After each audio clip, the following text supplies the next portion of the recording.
শুভ সকাল বন্ধুরা। আজকের সংবাদ শিলচর, শনিবার 8 মার্চ 2025, 23 ফাল্গুন 1431। পড়ছি আজকের প্রথম পাতার বিশেষ খবর। ভয়াবহ ভাঙনে নদীগর্ভে 4.27 লক্ষ হেক্টর জমি, 4000 গ্রাম। স্থানান্তরিত 50 লক্ষ ব্যক্তি। ক্লাস্টার ভিত্তিতে গৃহ নির্মাণ করে পুনর্বাসনের উদ্যোগ সরকারের। গুয়াহাটিতে সেতুসহ 2টি সড়ক উদ্বোধন মুখ্যমন্ত্রীর। কৃষিভূমিতে সেচের শোচনীয় রূপ উন্মোচিত বিধানসভায়। সেচযুক্ত জমি 24.28% না 2.36%। সিংহলের বিরুদ্ধে সরব বিরোধীরা। অনুবাদে একাডেমি পেলেন অঞ্জন বাসুদেব উত্তরা। একা লড়ার সিদ্ধান্ত AIUDF এর। 26-এ টার্গেট 35। আমরাও যুদ্ধের জন্য তৈরি, চীনকে পাল্টা আমেরিকার। শুল্ক যুদ্ধে মোদির দ্বারস্থ বেইজিং। হাতি এবং ড্রাগন একসঙ্গে নাচক, বলল চীন। হিন্দুদের নিরাপত্তার দায়িত্ব ইউনুসের। বাংলাদেশের উপর চাপ নয়াদিল্লির। পিছিয়ে পড়া নারীদের নতুন আলো দেখাচ্ছে মোদি সরকারের একাধিক প্রকল্প। মঙ্গলসূত্র সিঁদুর নেই, স্বামী আকৃষ্ট হবেন কেন? বিচারকের মন্তব্যে বিতর্ক। এবার এটিএমে তোলা যাবে PF এর টাকা। অসমে জেরার মুখে বিতর্কিত ইউটিউবার। বালজেক বিমানবন্দর 26-এই বললেন সাংমা। 3 দিনের উত্তর পূর্ব সফরে স্বরাষ্ট্রমন্ত্রী অমিত শাহ। এবার বিস্তারিত। বন্যা হয় দেশের অন্যান্য রাজ্যেও, কিন্তু নদীর ভাঙনে ভিটেমাটি হারানোর সমস্যা দেশের আর কোথাও নেই। অথচ স্বাধীনতার পর থেকে অসমের প্রায় 50 লক্ষ ব্যক্তি ভাঙনের কবলে পড়ে স্থানান্তরিত হয়েছেন। ভাঙনে ভিটেমাটি হারিয়ে আশ্রয়হীন হলেও সরকারি পুনর্বাসন পাননি তারা। অথচ ভাঙনের শিকার সেই লোকেরা কাজের খুঁজে উজান সময় গেলে নাগরিকত্ব নিয়ে সন্দেহ করা হয়। তাই আইন প্রণয়ন করে ভাঙনে ক্ষতিগ্রস্ত লোকদের পুনর্বাসনের ব্যবস্থা করার দাবি উঠল বিধানসভায়।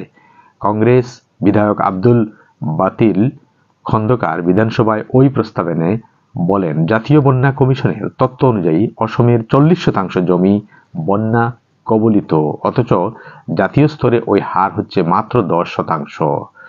তার মানে রাজ্যে 4 গুণ বেশি হয় বন্যা। শুল্কযুদ্ধে মোদির দ্বারস্থ বেইজিং, মানে শুল্ক বৃদ্ধি ইস্যু কি এবার নিয়মিত সংঘাতে জড়িয়ে থাকা ভারত ও চীনকে কাছাকাছি নিয়ে আসছে? এমনই সম্ভাবনা তৈরি হয়েছে। ভারতের সঙ্গে একজোট হওয়ার বার্তা দিয়েছেন চীনের বিদেশমন্ত্রী ওয়াং ই। আমেরিকার নাম না করে তিনি বলেছেন, ক্ষমতার রাজনীতির বিরুদ্ধে এই দুটি দেশকে, ভারত ও চীন, ঐক্যবদ্ধ হতে হবে।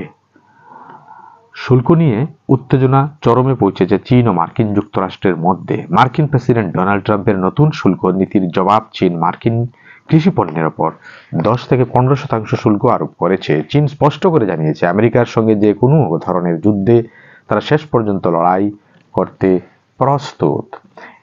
প্রভিডেন্ট ফান্ড ব্যবস্থায় বড়সড় পরিবর্তন আনতে চলেছে কেন্দ্রীয় সরকার। এবার এমপ্লয়িজ প্রভিডেন্ট ফান্ড অর্গানাইজেশন এর সদস্যরা সরাসরি এটিএম কার্ড ব্যবহার করেই তাদের PF এর টাকা তুলতে পারবেন।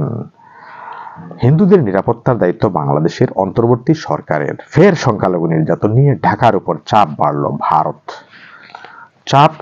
বাড়ালো ভারত। আজ শুক্রবার বিবৃতি দিয়ে কড়া ভাষায় মোহাম্মদ ইউনূসের সরকারকে দায়িত্ব মনে করিয়ে দিলেন ভারতীয় বিদেশ মন্ত্রকের মুখপাত্র রণবীর জয়সওয়াল। প্রতি বছর 8 মার্চ বিশ্বব্যাপী উদযাপিত হয় আন্তর্জাতিক নারী দিবস, যা নারীদের সাফল্যকে সম্মান জানানো এবং লিঙ্গ সমতার জন্য চলমান লড়াইকে তুলে ধরার একটি গুরুত্বপূর্ণ দিন। আগামীকালই রয়েছে সেই দিন। 2014 সাল থেকে কেন্দ্রে বিজেপি সরকার প্রতিষ্ঠিত হওয়ার পর নারী শক্তিতে অনেক পরিবর্তন এসেছে। বেটি বাঁচাও বেটি পড়াও ছাড়াও প্রধানমন্ত্রী নরেন্দ্র মোদী গত 10 বছরে নারী শক্তি বৃদ্ধিতে একাধিক কাজ করে চলেছেন বিভিন্ন ক্ষেত্রে। ফলে পিছিয়ে পড়া শ্রেণীর নারীদের ক্ষেত্রেও জীবন এখন অনেকটাই সহজ হয়ে গেছে।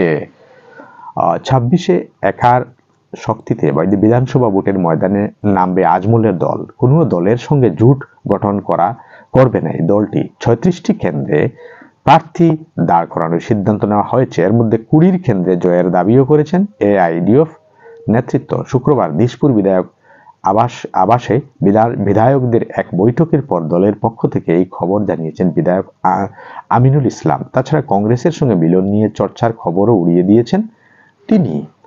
কৃষি জমিতে জলসেচের শোচনীয় ছবি আজ ফুটে উঠল বিধানসভায়।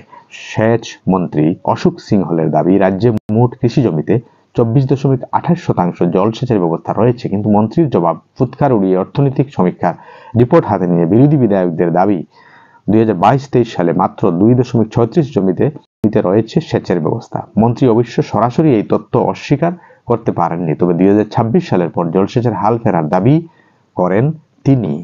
শেষ হলো আজকের সকালের বিশেষ খবর। আপনারা সুস্থ থাকবেন, ভালো থাকবেন। ধন্যবাদ।